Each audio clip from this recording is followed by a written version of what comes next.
Hello student, कैसे हैं आप लोग। देखिए, हम पढ़ा रहे हैं सेवन्थ क्लास की एनसीईआरटी इतिहास को हम इसमें कवर कर रहे हैं। इससे पहले कि हमने सिक्स क्लास की एनसीईआरटी को पूरा कर लिया, अब हमारी चल रही है सेवन्थ क्लास की एनसीईआरटी इतिहास। जब ये कंप्लीट हो जाएगी तो इसके बाद एट्थ क्लास का इतिहास को हम कवर करेंगे। बेसिकली हमने 4 चैप्टर इसमें पढ़ा दिए हैं। अब जो 5वां चैप्टर है वो है शासक और इमारत के बारे में। जो 4th चैप्टर हमने पढ़ा था उसमें था मुगल साम्राज्य के बारे में, कि मुगल साम्राज्य की नींव कैसे किस तरीके से पड़ी थी। 16वीं शताब्दी में मुगल साम्राज्य की स्थापना होती है और 1526 ईस्वी में मुगल साम्राज्य की स्थापना करता कौन? बाबर। ठीक। अब कुछ शासक और इमारतों के बारे में चर्चा कर लेते हैं कि किस किस शासकों ने कौन कौन सी इमारतें बनवाई थी, उसके बारे में हम देख लेते हैं। चित्र एक कुतुब मीनार के पहले छज्जे को प्रदर्शित करता है। चित्र एक में देख कर बताऊं कि कुतुब मीनार का जो पहला छज्जा है वो किसे प्रदर्शित करता है। मैं पहले आपको चित्र एक दिखा दूं। चित्र एक आपका ये रहा, और ये रहा कुतुब मीनार का पहला हिस्सा। ठीक। इसमें आप देख सकते हैं किस तरीके से इसकी कलाकारी वगैरह की गई है, किस तरीके से इसमें डिजाइन वगैरह दिए गए हैं। आप इस तरीके से पहचान बना सकते हैं, और इस पे लिखाई भी की गई है। अगर बात करें कुतुब मीनार की, तो इसको बनवाया किसने था? अगर इसकी बात करें तो इसकी जो नींव रखी थी, बेसिकली इसको स्टार्ट जो करवाया था वो करवाया था कुतुबुद्दीन ऐबक ने। ठीक। कुतुबुद्दीन ऐबक जो गुलाम वंश का था, कुतुबुद्दीन ऐबक। इसको पूरा किसने करवाया था? इसको पूरा करवाया था इल्तुतमिश ने।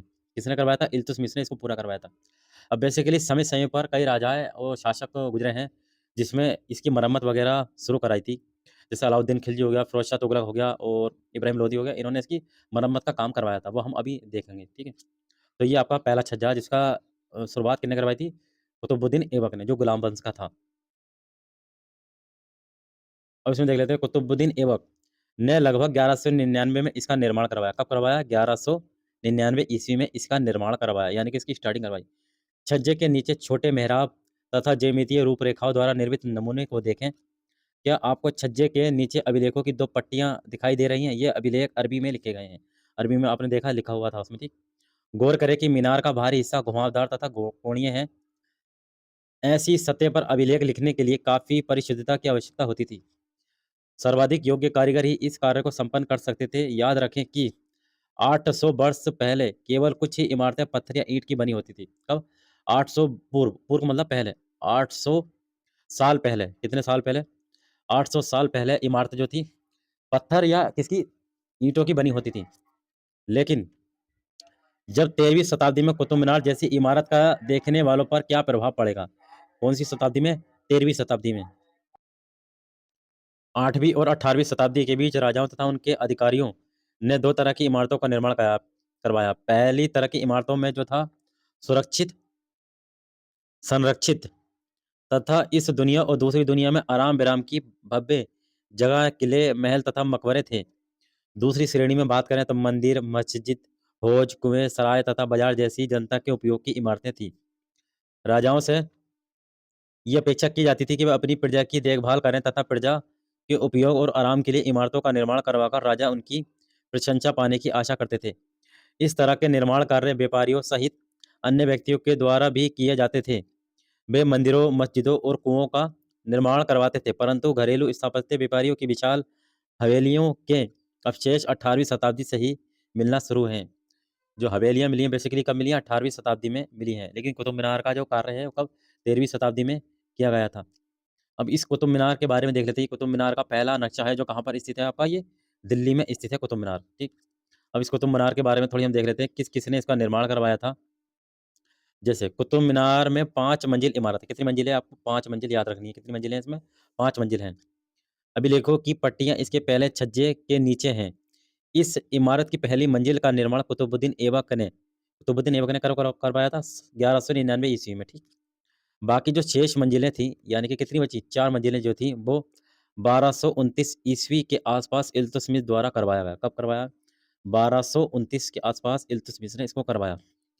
लेकिन कई सालों तक ये इमारत जो है, आंधी तूफान वगैरह आए, भूकंप आए, उससे इमारत क्या हो गई? क्षतिग्रस्त हो गई। ठीक। जैसे भूकंप वगैरह आ जाते हैं तो आप देख लेते हैं काफ़ी घर ढह जाते हैं भूकंप से। ठीक। काफ़ी नुकसान होता है। इसी तरीके से इसमें क्या हुआ? क्षतिग्रस्त हो गई, जैसे कहीं थोड़ी टूट फूट हो गई। तो इसकी जो मरम्मत है कुछ शासकों ने करवाई, जैसे इसमें अलाउद्दीन खिलजी है, मोहम्मद तुगलक है, फिरोज शाह तुगलक है, इब्राहिम लोदी हैं। इन्होंने इसकी क्या मरम्मत करवाई कुतुब मीनार की। अब देख लेते हैं आगरा के किले का निर्माण में लगा श्रम। अकबर द्वारा निर्मित आगरा के किले के निर्माण हेतु 2000 पत्थर काटने वाला तथा 2000 सीमेंट व चूना बनाने वालों तथा 8000 मजदूरों की आवश्यकता पड़ी थी। जो आगरा का किला है, कहाँ पर है ये? आगरा में स्थित है। और ये किसने बनवाया था? अकबर ने बनवाया था, ठीक, अकबर ने। इसका पूरा नाम जलालुद्दीन मोहम्मद अकबर है इसका। इस आगरा के किले को बनवाने के लिए कितने? 2000 पत्थर काटने वाले, ठीक, 2000 सीमेंट व चूना बनाने वाले और 8000 इसमें मजदूर लगे थे इसको बनाने के लिए, ठीक, आगरा के किले को। तो उस समय की क्या तकनीक हो सकती है, कैसे लोगों ने इतनी ऊंची ऊंची इमारतों का निर्माण करवाया कि आज के टाइम में बनाना बड़ा असंभव कार्य है ये। अभियांत्रिकी कौशल तथा निर्माण कार्य, स्मारकों से हमें उनके निर्माण में प्रयुक्त शिल्प विज्ञान का भी पता चलता है। कि छत का ही उदाहरण ले लीजिए।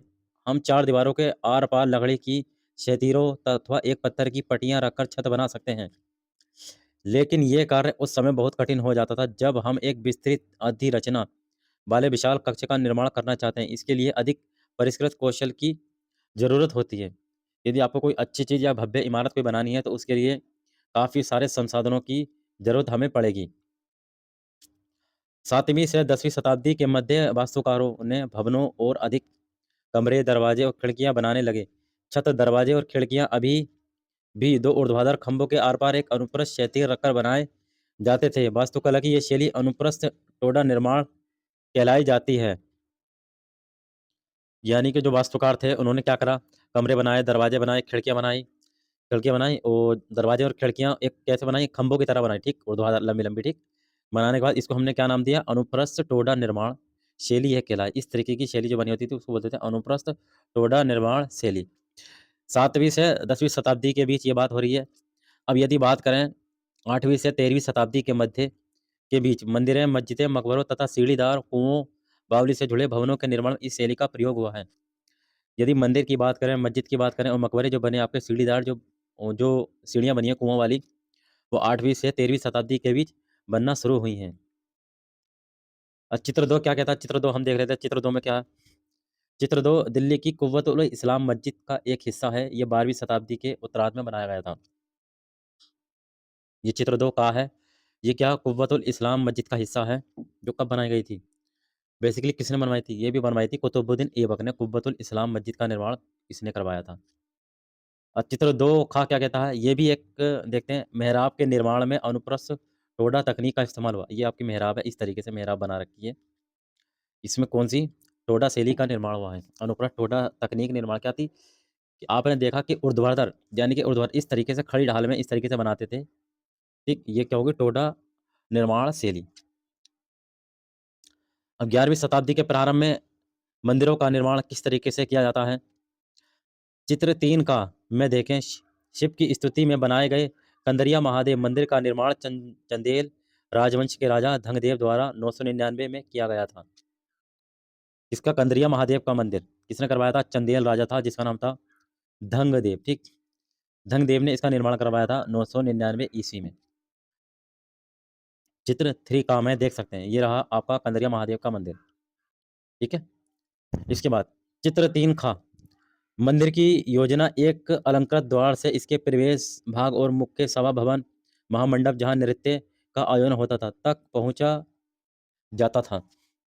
प्रमुख देवता की मूर्ति मुख्य मंदिर गर्भगृह में रखी जाती थी। धार्मिक अनुष्ठान इसी जगह संपन्न किए जाते थे तथा इसमें केवल राजा, उनका निकटतम परिवार तथा पुरोहित एकत्रित होते थे।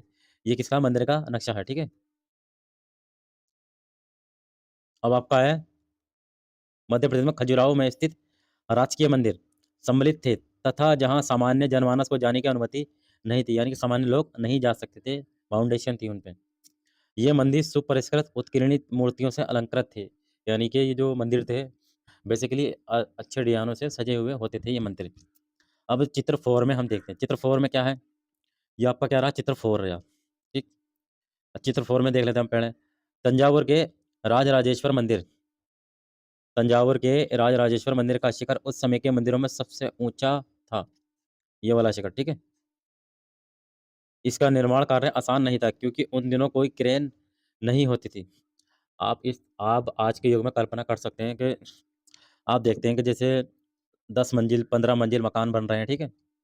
तो आज के टाइम पे क्रेन की सुविधा उपलब्ध है। इस क्रेन के ज़रिए यहाँ पर मटेरियल सारा पहुँच रहा है, लेकिन उस समय क्रेन की कोई व्यवस्था नहीं थी, तो इतने ऊँचे-ऊँचे मंदिर किस तरीके से बनाए जाते थे? शिखर के शीर्ष पर 90 टन का पत्थर ले जाना इतना भारी होता था कि उसे व्यक्ति अपने आप उठाकर नहीं ले जा सकते थे। कितने? 90 टन का पत्थर। इसलिए इस काम के लिए वास्तुकारों ने मंदिरों के शीर्ष तक पहुँचने के लिए चढ़ाईदार रास्ता बनवाया। कौन-सा रास्ता बनाया? चढ़ाईदार रास्ता बनाया। लोगों द्वारा भारी पत्थरों को इस रास्ते से ऊपर ले जाया गया। इस काम के लिए 4 किलोमीटर से ज़्यादा लंबा पथ तैयार किया जाता था, जिससे चढ़ाई बहुत खड़ी ना हो। मैं आपको बता दूँ इस तरीके से, जैसे ये शिखर है, कोई चीज़ सामान लेके जानी है, तो इस तरीके से यहाँ से इस तरीके ऐसे सीढ़ी बनाते थे इस तरह पहुँचने के लिए, ठीक? सीढ़ियाँ, जब सीढ़ी में तो इस तरीके से सामान लेके जाते थे इस तरीके से यहाँ पर सामान। अगर इस तरीके से मैं खड़ी ढाल बना दूँ, तो खड़ी ढाल चलना बहुत मुश्किल होता है। तो इसका लंबा रास्ता जो होता था, वो कितने किलोमीटर होता था? 4 किलोमीटर लंबा रास्ता हुआ करता था, बेसिकली सीढ़ी का, ठीक है? अब आपका मंदिर बन जाने के बाद इसे गिरा दिया गया, लेकिन उस क्षेत्र के लोगों ने मंदिर निर्माण के अनुभव को काफ़ी लंबे समय तक याद रखा। आज भी मंदिर के पास के एक गाँव को चारूपल्लम कहा जाता है। क्या कहा जाता है? चारूपल्लम कहा जाता है, मंदिरों के पास के गाँव को, जिसका शाब्दिक अर्थ होता है चढ़ाईदार रास्ते का गाँव। कौन-सा? चढ़ाईदार रास्ते का गाँव। 2 मंदिरों के शिखरों में आप क्या अंतर देखते हैं? क्या आप ये समझ सकते हैं कि राजराजेश्वर मंदिर का शिखर कंद्रिया महादेव मंदिर के शिखर से दुगना ऊँचा है? इन दोनों मंदिरों में आप कंपैरिज़न करके बताओ कि कौन-सा ऊँचा है? अब देखते हैं 12वीं शताब्दी में 2 प्रौद्योगिकी एवं शैली संबंधी परिवर्तन दिखाई पड़ते हैं। नंबर 1, दरवाज़ों और खिड़कियों के ऊपर की अधिसंरचना का भार कभी-कभी मेहराबों पर ढाल दिया जाता था। वास्तुकला का ये चापाकार रूप था। कैसा रूप था ये? चापाकार। चित्र 2 का व 2 ख की तुलना 5 का 5 ख से करो। ठीक। तो ये आपका मेहराब इस तरीके से बना दिए जाते थे गोल, ठीक। लेकिन होता था ये ऊर्ध्वाधर, ठीक। इस तरीके की गोल संरचना बना दी जाती थी। मेहराब का विशुद्ध रूप मेहराब के मध्य में डाट आदि संरचना के भार को मेहराब की आधारशिला पर ढाल देते थे। ये एक आधारशिला हो गई, इसको बोलते हैं हम डाट। क्या बोलते हैं? डाट। अब देख लेते हैं चित्र 5 का मेहराब का विशुद्ध रूप अलाई दरवाजे का मेहराब प्रारंभिक 14वीं शताब्दी में कुब्बतुल इस्लाम मस्जिद दिल्ली में ये मेहराब का निर्माण करवाया था। इस तरीके से आप देखते हैं मेहराब का मतलब हो गया, होती थी ऊर्ध्वाधर लेकिन गोल होती थी, ये गोल इस तरीके से, ये मेहराब हो गया। कहीं आपने देखा होगा जैसे एंट्री गेट होता है इस तरीके से होता है मेहराब गोल, ये वही होगी मेहराब। जैसे अलाई दरवाजे में है, कुब्बतुल इस्लाम मस्जिद में है मेहराब का निर्माण। निर्माण कार्य में चूना पत्थर सीमेंट का प्रयोग बढ़ गया। यह उच्च श्रेणी की सीमेंट होती थी जिसमें पत्थर के टुकड़ों के मिलाने से कंक्रीट बनती थी। इसकी वजह से विशाल ढांचों का निर्माण सरलता और तेजी से होने लगा। चित्र 6 में निर्माण स्थल पर एक नज़र डालें। ये कुछ कारीगर हैं और लोग क्या कर रहे हैं? काम कर रहे हैं इसमें, ठीक है नहीं? आप देख सकते हैं। आगरा के किले में जल द्वार निर्माण को दिखाती एक चित्रकारी, इसे अकबरनामा से लिया गया है। अकबरनामा से लिया गया है। ये कुछ देखो, ये हथौड़ा से पीट रहा है, ठीक? ये कुछ बना रहे हैं, ठीक? आप देख सकते हैं। बताइए कि मज़दूर क्या कर रहे हैं? कौन से औजार दिखाए गए हैं तथा पत्थरों को ढोने के लिए किन साधनों का प्रयोग किया गया है? तो हम चित्र में देख सकते हैं पत्थरों को ढोने के लिए किन साधन, जैसे कि घोड़े वगैरह हैं, तो ये पत्थर लेके आ रहे हैं और ये हथौड़ा वगैरह चला रहा है, ठीक है? तो बेसिकली हम देख सकते हैं कि किस तरीके से इसमें काम हो रहा है। ये कुछ अकबरनामा से एक चित्र लिया गया है। मंदिरों और मस्जिदों का हौज़ों का निर्माण, जो हौज़ होते थे पानी के, ठीक? मंदिरों और मस्जिदों का निर्माण बहुत सुंदर तरीके से किया जाता था क्योंकि वे उपासना के स्थल थे। किसके स्थल थे? उपासना। यानी कि वे पूजा पद्धति यानी पूजा पाठ और नमाज़ पढ़ने के स्थल थे।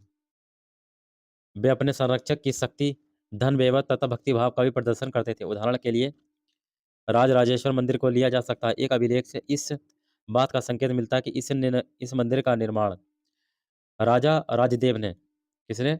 राजा राजदेव ने अपनी देवता राजराजेश्वर की उपासना हेतु किया गया था। तो इसके देवता थे कौन? राजराजेश्वर। इसकी पूजा पद्धति के लिए इसका निर्माण किया गया था।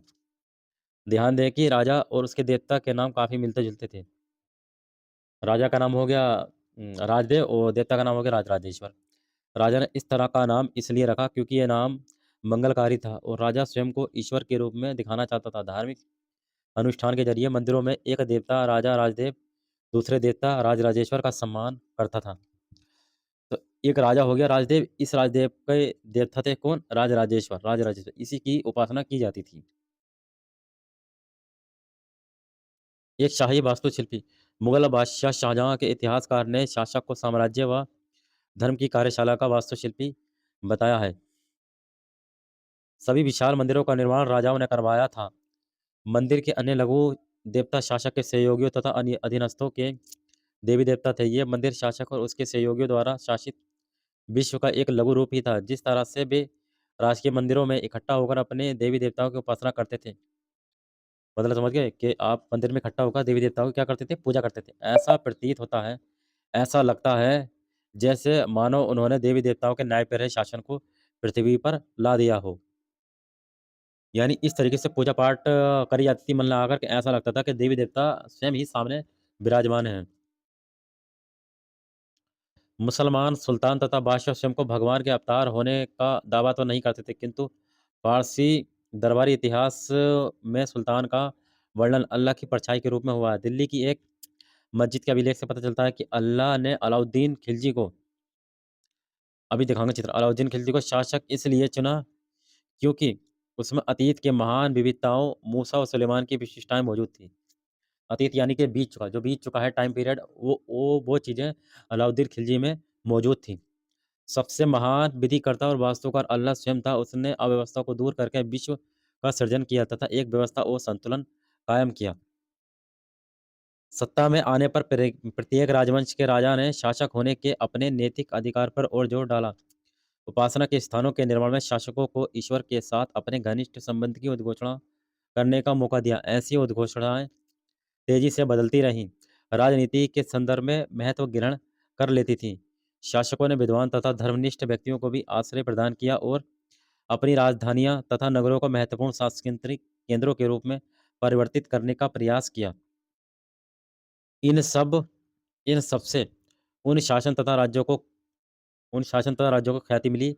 व्यापक समझ ये थी कि न्यायप्रिय राजा का राज ऐसा होगा जहाँ खुशहाली होगी और जहाँ पर्याप्त वर्षा होगी। इसी तरह होजो और जलाशयों के निर्माण द्वारा बहुमूल्य पानी उपलब्ध कराने के कार्य बहुत प्रशंसा से की जाती थी। सुल्तान इल्तुतमिश ने दिल्ली और कुना के निकट एक विशाल तालाब का निर्माण करवाया, उसके व्यापक सम्मान प्राप्त किए।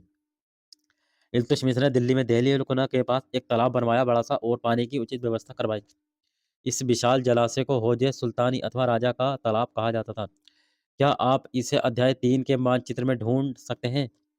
अध्याय 3 चैप्टर 3 मानचित्र 1 जो हमने पीछे पढ़ा दिया, उसमें ढूंढ के आप बता सकते हैं, ठीक। शासक प्राय सामान्य लोगों के लिए बड़े और छोटे होजों और तालाबों का निर्माण करवाते थे। कभी कभी वे मंदिर, मस्जिद, चित्र 7 में जामा मस्जिद के छोटे होज पर ध्यान दें, अथवा गुरुद्वारे सिखों के एकत्रित होने और उपासना का स्थान चित्र 8 का हिस्सा होंगे। हरमंदिर साहिब स्वर्ण मंदिर और उसका पवित्र सरोवर अमृतसर, चित्र 8 में हरमंदिर साहिब का मंदिर स्थित है। ये कहाँ पर स्थित है? अमृतसर में। ये आप देख सकते हैं, विशाल जलाशय का निर्माण है, यहाँ पर पानी की उचित व्यवस्था है। यहाँ पर आप हाथ वगैरह धो करके, ठीक, आप इस तरीके से इसमें देख सकते हैं। और मैं आपको दिखाता हूँ अभी। और ये आप देख सकते हैं किसका? जामा मस्जिद का चित्र है, ठीक है नी।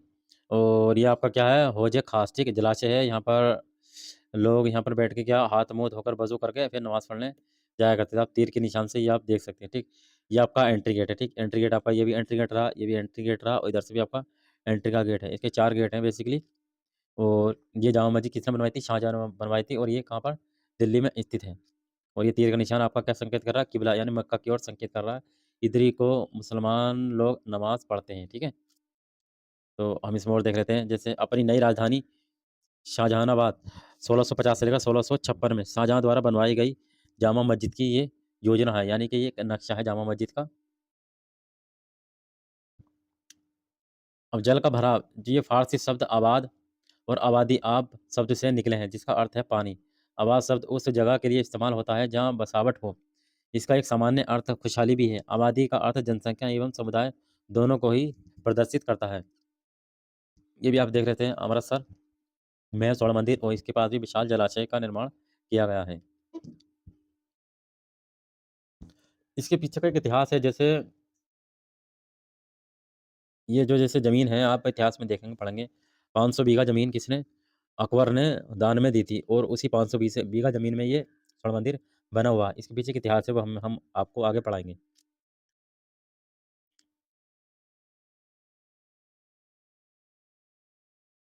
अब मंदिरों को क्यों नष्ट किया गया? अब इसके बारे में देख लेते हैं, मंदिरों को क्यों नष्ट किया गया? राजा मंदिरों का निर्माण अपनी शक्ति, धन संपदा और ईश्वर के प्रति निष्ठा के प्रदर्शन हेतु करते थे। ऐसे में ये बात आश्चर्यजनक नहीं लगती थी कि जब उन्होंने एक दूसरे के राज्यों पर आक्रमण किया तो उन्होंने प्रायः ऐसी इमारतों पर निशाना साधा जो 9वीं शताब्दी के आरंभ में जब पांड्य राजा श्री बल्लभ ने श्रीलंका पर आक्रमण कर राजा सेन प्रथम 831 से लेकर 851 को पराजित किया था। उसके विषय में बौद्ध भिक्षु व इतिहासकार धम्मकित्ती ने लिखा है कि सारी बहुमूल्य चीजें वे ले गया, रत्न महल में रखी स्वर्ण की बनी बुद्ध की मूर्ति और विभिन्न मठों में रखी सोने की प्रतिमाएं, इन सभी को उसने जब्त कर लिया। सिंघली शासक के आत्मविश्वास को इससे जो आघात लगा उसका बदला लिया जाना स्वाभाविक था। अगले सिंघली शासक सेन द्वितीय ने अपने सेनापति को पांड्य की राजधानी मदुरै पर आक्रमण करने का आदेश दिया और बौद्ध इतिहासकार ने लिखा है कि इस अभियान में बुद्ध की स्वर्ण मूर्ति को ढूंढ निकालने तथा वापस लाने हेतु महत्वपूर्ण प्रयास किए गए। इसमें यह बात लिखी गई है कि 9वीं शताब्दी में जो आपका पांड्य राजा था कौन था? श्रीवल्लभ। इस श्रीवल्लभ ने श्रीलंका पर आक्रमण कर दिया, ठीक।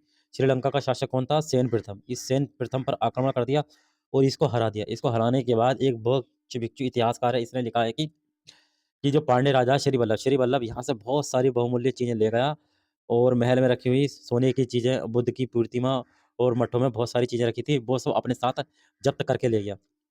फिर जो श्रीलंका का शासक है, जैसे सिंघली शासक, इन्होंने आत्मविश्वास को इनको ठेस लगी और इन्होंने बदला लेने के लिए एक निर्णय लिया और इन्होंने क्या करा, जो अगला शासक है सेन द्वितीय को सेनापति बनाकर और इसने कहा कि आप जो पांड्य की राजधानी मदुरै वहां पर आक्रमण करो और अपने आत्मसम्मान का बदला लो और जितनी भी चीजें आप ये बुद्ध की प्रतिमाएं ले गए उनको वापस लेकर आओ। ये इन्होंने इसमें कहा गया है। इसी तरह 11वीं शताब्दी के आरंभ में जब चोल राजा राजेंद्र प्रथम ने अपनी राजधानी में शिव मंदिर का निर्माण करवाया था तो उसने पराजित शासकों से जब्त की गई उत्कृष्ट प्रतिमाओं से इसे भर दिया। एक अधूरी सूची में निम्न चीजें सम्मिलित थी: चालुक्य से प्राप्त एक सूर्य पीठिका, एक गणेश तथा मूर्ति तथा दुर्गों की कई मूर्तियां, पूर्वी चालुक्य से प्राप्त एक नंदी मूर्ति, उड़ीसा के कलिंगों से प्राप्त वैभव शिव का एक रूप तथा भैरवी की एक प्रतिमा तथा बंगाल के पालों से प्राप्त काली की मूर्ति थी। अब पढ़ते हैं गजनी का सुल्तान के बारे में। गजनी के सुल्तान के बारे में पढ़ने से पहले हम ये देख लेते हैं कि मुगल चारबाग का चित्र है ये बना हुआ, मुगल चारबाग का, ठीक। और हुमायूं के मकबरे का चारबाग दिल्ली में स्थित है, ये आप चित्र देख सकते हैं। और कश्मीर में शालीमार बाग का सीढ़ीदार का शालीमार बाग है ये। और ये आपका लाल महल है बारी में, चारबाग के तटीय बाग के रूप में अपनाया गया है 1637 ईस्वी में। अब हम देख लेते हैं गजनी का सुल्तान महमूद गजनवी, इसके बारे में क्या लिखा गया है। ये राजेंद्र प्रथम का समकालीन था। भारत में अपने अभियानों के दौरान उसने पराजित राजाओं के मंदिरों को अपवित्र किया तथा उसके धन और मूर्तियों को लूट लिया। किसने? गजनी का सुल्तान था महमूद गजनवी, इसने मंदिरों को लूटा और मूर्तियों को लूट लिया और धन भी काफी लूट लिया। किसने? महमूद गजनवी ने, ठीक। उस समय सुल्तान महमूद गजनवी कोई बहुत महत्वपूर्ण शासक नहीं था, लेकिन मंदिरों को नष्ट करके, खास तौर से सोमनाथ का मंदिर, ये माना जाता है कि सोमनाथ का मंदिर कहाँ पर स्थित है? ये गुजरात में स्थित है। और ये इसका कौन सा आक्रमण था? 16वां आक्रमण था। लगभग इसका टाइम पीरियड मान सकते हैं 1025 ईस्वी के आसपास उन्होंने आक्रमण किया था सोमनाथ के मंदिर पर। उसने एक महान इस्लामी योद्धा के रूप में श्रेय प्राप्त करने का प्रयास किया। मध्ययुगीन राजनीतिक संस्कृति में ज्यादातर शासक अपने राजनीतिक बल व सैनिक सफलता का प्रदर्शन पराजित शासकों के उपासना स्थलों पर आक्रमण करके और उन्हें लूट कर करते थे। राजेंद्र प्रथम तथा महमूद गजनबी की नीतियां किन रूपों में समकालीन समय की देन थी और किन रूपों में एक दूसरे से भिन्न थी? बाग और मकबरों के बारे में चर्चा करते हैं। बाग और मकबरे के बारे में हमें क्या जानकारी मिलती है इस एनसीईआरटी से? मुगलों के अधीन वास्तुकला और अधिक जटिल हो गई। बाबर, हुमायूं, अकबर, जहांगीर और विशेष रूप से शाहजहां साहित्य कला और वास्तुकला में व्यक्तिगत रुचि लेते थे। अपनी आत्मकथा में बाबर ने औपचारिक बागों की योजनाएं और उनके बनाने में अपनी रुचि का वर्णन किया है। कह सकते हैं कि बाबर जो था बाग बगीचों का बहुत शौकीन था और बाबर को हम बागों का मुकुट भी कहते हैं। बाबर को, ठीक है नहीं? क्योंकि इसने आराम बाग का भी शायद निर्माण करवाया था इसने, बाबर ने। अक्सर ये बाग दीवार से घिरे होते थे तथा कृत्रिम नहरों द्वारा 4 भागों में विभाजित आयताकार अहातों में स्थित थे। औपचारिक बागों की योजनाएँ तथा उनके बनाने तथा खाका तैयार करने में बाबर ने अपनी रुचि का वर्णन किया है। यानी कि बाबर को इतनी रुचि थी कि वह खुद ही बाग का डिज़ाइन बना दिया करता था और ये चारों तरफ चारदीवारी से घिरे होते थे। ये एक चित्र हम देख सकते हैं। अभी हम देखते हैं कि 4 समान हिस्सों में बँटे होने के कारण ये 4 बाग कहलाते थे। कितने 4 भागों में बँटा होता था, इसलिए 4 बाग बनाने की परंपरा अकबर के समय से शुरू हुई। कुछ सर्वाधिक सुंदर 4 बागों को कश्मीर, आगरा, दिल्ली, चित्र 9 में देखें जहांगीर और शाहजहाँ ने बनवाया था। तो बेसिकली जो हुमायूँ का मकबरा जो कहाँ पर दिल्ली में स्थित है, वो काफ़ी ऊँचाई पर, काफ़ी हाइट पर स्थित है ये हुमायूँ का मकबरा और इसमें अद्भुत चित्रकारी की गई है और ये आप चित्र देख सकते हैं। ये चित्रकारी बाबर के सम्मान में बनाई गई है और किस तरीके से इसमें नहरें निकाली गई हैं। या आप इस तरीके से देख सकते हैं कि इस तरीके से पानी इसमें आता था, इस तरीके से चारों तरफ पानी आने-जाने की व्यवस्था थी और उस समय की चित्रकारी की गई है। हुमायूँ के मकबरे की बात करें, तो ये भी एक अद्भुत नमूना है इसका। जो 1562 से लेकर 1571 ईस्वी के आसपास कराया गया था हुमायूँ का मकबरा। ये आप देख सकते हो हुमायूँ का मकबरा और ये कहाँ पर स्थित है? दिल्ली में स्थित है हुमायूँ का मकबरा। दिल्ली में देख लेते हैं दीवान-ए-आम का छज्जा है ये। में सिंहासन का छज्जा इसका निर्माण 1648 ईस्वी में करवाया गया था। कब? 1648 ईस्वी में करवाया गया था। दीवान-ए-आम का छज्जा आप ये देख सकते हैं चित्र में। ये आपका छज्जा रहा दीवान-ए-आम का छज्जा दिल्ली में। शाहजहाँ के काल में शाहजहाँ के शासनकाल के दौरान मुगल वास्तुकला के विभिन्न तत्व एक विशाल सद्भावपूर्ण संश्लेषण में मिला दिए गए। शाहजहाँ के शासन में अनवरत निर्माण कार्य चलते रहे, विशेष रूप से आगरा और दिल्ली में सर्वाधिक और व्यक्तिगत सभा हेतु समारोह कक्षों, दीवाने खास और दीवाने आम की योजना बहुत सावधानीपूर्वक बनाई जाती थी। दीवाने आम, दीवाने खास का मतलब यही होता है कि सभी धर्मों के लोग बैठकर आपस में बातचीत किया करें, ठीक है नहीं? एक विशाल आंगन में स्थित ये दरबार चिन्हित सुतून तथा 40 खंभों के सभा भवन भी कहलाते थे। शाहजहाँ के सभा भवन जो हैं विशेष रूप से मस्जिदों से मिलते-जुलते बनाए गए थे। उसका सिंहासन जिस पंच पर रखा जाता था उसे प्रायः किबला यानी कि नमाज के दौरान मुसलमानों के सामने की दिशा कहा जाता था। क्योंकि जिस समय दरबार चलता था उस समय प्रत्येक व्यक्ति उस ओर मुँह करके बैठता था। इस वास्तुकलात्मक अभिलक्षणों का एक इस ओर इशारा था कि राजा पृथ्वी पर ईश्वर का प्रतिनिधि था। कहने का मतलब ये है इसमें कि यहाँ पर राजा बैठ गया, ठीक है? राजा बैठ गया तो सामने प्रजा बैठ गई। तो एक इसी तरीके से कहते हैं कि यहाँ पर प्रजा बैठ गई, तो जैसे नमाज़ पढ़ते हैं तो राजा की तरफ हो गए तो नमाज़ जैसे पढ़ते हैं सामने किबले की तरफ होगा, इसी तरह इसने इसका डिज़ाइन कराया था कि यहाँ पर मैं बैठूँगा, ये सारी प्रजा मुझे देखा करेगी और जो भी सलाह-मशवरे मुझसे किया करेगी। इस तरीके से इन्होंने इसका निर्माण करवाया था। शाहजहाँ ने दिल्ली के लाल किले के अपने नवनिर्मित दरबार में राजकीय न्याय और शाही दरबार के अंतर्संबंध पर बहुत बल दिया। बादशाह के सिंहासन के पीछे पित्रा-डूरा के जड़ाऊ काम की एक श्रृंखला बनाई जाती है। जिसके शाहजहाँ का जो डिज़ाइन है, जो डिज़ाइन आपने देखा, उसको हम क्या बोलते हैं? पित्रा-डूरा, क्या? पित्रा-डूरा, ये क्वेश्चन पूछ सकता है, ठीक है नहीं? जिसमें पौराणिक यूनानी देवता ऑर्फियस को वीणा बजाते हुए चित्रित किया गया है। ऐसा माना जाता है कि ऑर्फियस का संगीत आक्रामक जानवरों को शांति कर सकता है और शांतिपूर्वक एक-दूसरे के साथ रहने लगते हैं। शाहजहाँ के सार्वजनिक सभा भवन का निर्माण ये सूचित करता था कि न्याय करते समय राजा ऊँचे और निम्न सभी प्रकार के लोगों के साथ सम्मान व्यवहार करेगा, सभी सद्भाव के साथ रह सकेंगे। तो बेसिकली जो सिंहासन ऊँचा इसलिए बनाते थे कि यहाँ पर राजा बैठा है और सामने प्रजा बैठी है, कि राजा ऊँचाई पर है तो सबके साथ सम्मान और एक साथ व्यवहार करेगा। इस तरीके से उसका राजा चुनते थे और उसको ऊँचाई पर इसीलिए बिठाया जाता था। अब आपका पितृड्यूरा क्या है? उत्कीर्णित संगमरमर अथवा बलुआ पत्थर पर रंगीन ठोस पत्थरों को दबाकर बनाए गए सुंदर तथा अलंकृत नमूने।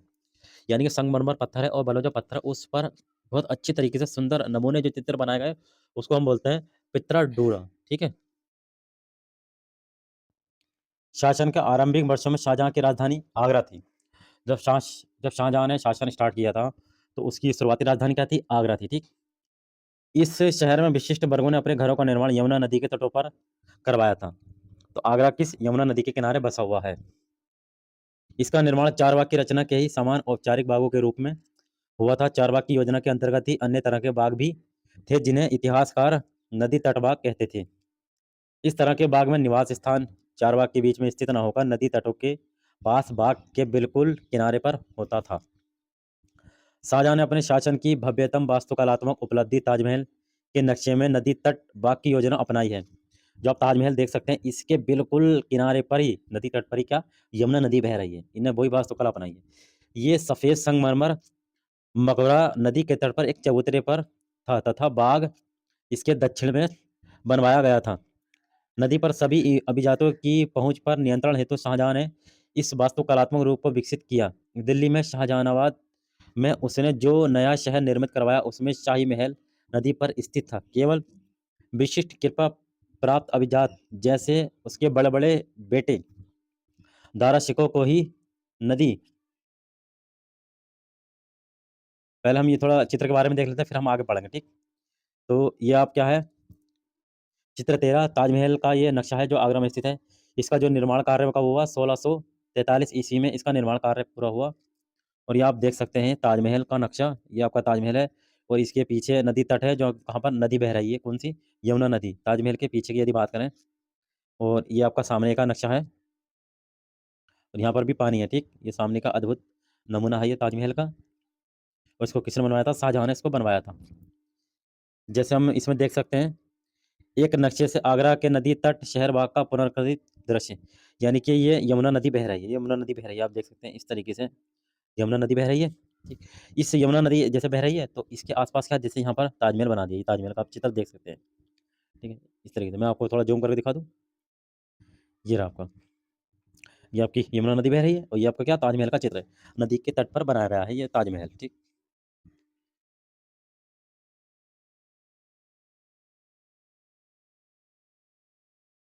ध्यान दें कि कैसे यमुना के तटों पर दोनों अभिजातों के बाग महल स्थित है। शाहजहां बाईं ओर स्थित है, और चित्र 15 में दी गई दिल्ली के शाहजहानाबाद की योजना की तुलना में आगरा की योजना से करें। ये भी एक नक्शा है, आप, यमुना नदी बह रही है, यमुना नदी। 1850 का शाहजहानाबाद का एक नक्शा है ये वाला। बादशाह का निवास स्थान कहाँ, शहर काफी घना बसा हुआ लगता है, लेकिन आपको क्या लगता है कि यहाँ कई बड़े बाग भी दिखाई देते हैं? क्या आप मुख्य मार्ग की जामा मस्जिद ढूंढ ढूंढ सकते हैं? यानी इस नक्शे में शाहजहानाबाद का नक्शा है ये। इस नक्शे में ये आपकी यमुना नदी बह रही है। इस नक्शे में आप बादशाह का मकबरा, काफ़ी घनी आबादी लग रही है, ठीक है नी? काफ़ी घनी आबादी लग रही है। इसमें आप शाहजहानाबाद शहर और बादशाह का मकबरा आप ढूँढने की कोशिश कर सकते हैं इस चित्र के माध्यम से। अब कुछ और हम चर्चा करते हैं इसमें। अब क्षेत्र और साम्राज्य की हम यदि बात करें, तो 8वीं से 18वीं शताब्दी के बीच जब निर्माण संबंधी गतिविधियों में बढ़ोतरी हुई, तो विभिन्न क्षेत्रों के बीच किनारों का भी पर्याप्त आदान-प्रदान हुआ। एक क्षेत्र की परंपरा दूसरे क्षेत्र द्वारा अपनाई गई। उदाहरण के लिए विजयनगर में राजाओं की गजशालाओं पर बीजापुर और गोलकुंडा जैसी आसपास की सल्तनतों की वास्तुकलात्मक शैली का बहुत प्रभाव पड़ा था। अध्याय 6 में हम पढ़ेंगे, ये हम अध्याय 5 पढ़ रहे हैं, इससे बाद में हम अध्याय 6 आएगा, उसमें हम देखेंगे। मथुरा के निकट स्थित वृंदावन में मंदिरों की वास्तुकलात्मक शैली फतेहपुर सीकरी के मुगल महलों से बहुत मिलती जुलती है। यानी कि मथुरा में, वृंदावन में जो मंदिर बने हुए हैं, वो मंदिर, और जो फतेहपुर सीकरी जो अकबर ने इसको बनवाया था, वहाँ पर फतेहपुर सीकरी में बुलंद दरवाज़ा, और अंदर जो आपका दीवान आम है, दीवान खास है, पंचमहल है, इनकी जो वास्तुकला है, वो इसकी वास्तुकला से, वृंदावन के मंदिरों की वास्तुकला से काफ़ी मिलती जुलती है। विशाल साम्राज्यों के निर्माण में विभिन्न क्षेत्रों को उनके शासन के अधीन ला दिया। इससे कलात्मक रूपों व वास्तुकलात्मक शैलियों के पर संचेचन में मदद मिली। मुगल शासक अपने भव्यों के निर्माण में क्षेत्रीय वास्तुकलात्मक शैली अपनाने में विशेष रूप से दक्ष थे। उदाहरण के लिए बंगाल में स्थानीय शासकों ने छप्पर की झोंपड़ी के समान दिखाई देने वाली छत का निर्माण करवाया। मुगलों को ये बांग्ला गुंबद इतना पसंद आया कि उन्होंने अपनी वास्तुकलात्मक में इसका प्रयोग किया। अध्याय 9 में चित्र 11-12 में हम इसको देखेंगे, ठीक। अन्य क्षेत्रों का प्रभाव भी स्पष्ट था। अकबर की राजधानी फतेहपुर सीकरी की कई इमारतें भी गुजरात व मालवा की वास्तुकलात्मक शैलियों का प्रभाव इसमें हमें दिखता है। अब इस नक्शे के बारे में हम चर्चा कर लेते हैं। ये नक्शा किस चीज़ का है? वृंदावन में गोविंद देव के मंदिर का अंदरूनी भाग 1590 में ये बना हुआ था। इस मंदिर का निर्माण लाल बलुआ पत्थर से हुआ था, जो 2-4 में प्रतिच्छेदी मेहराबों पर ध्यान दें, जिनमें इसकी ऊपरी छत का भीतरी हिस्सा का निर्माण किया गया है। वास्तुकला की ये शैली उत्तर पूर्वी ईरान, खुरासान से आई है, और फतेहपुर सीकरी में भी इसका प्रयोग किया गया है। ये आप चित्र देख सकते हैं।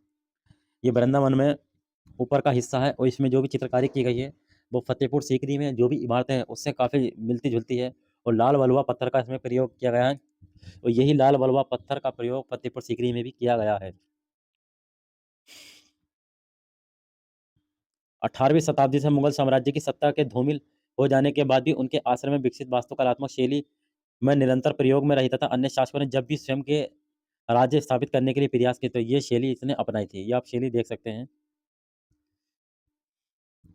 ये फतेहपुर सीकरी के जोधाबाई महल में छत के निवास विस्तार को संभाल हुए अलंकृत स्तंभ तथा टेक ये गुजरात क्षेत्र की वास्तुकलात्मक परंपराओं से प्रभावित है।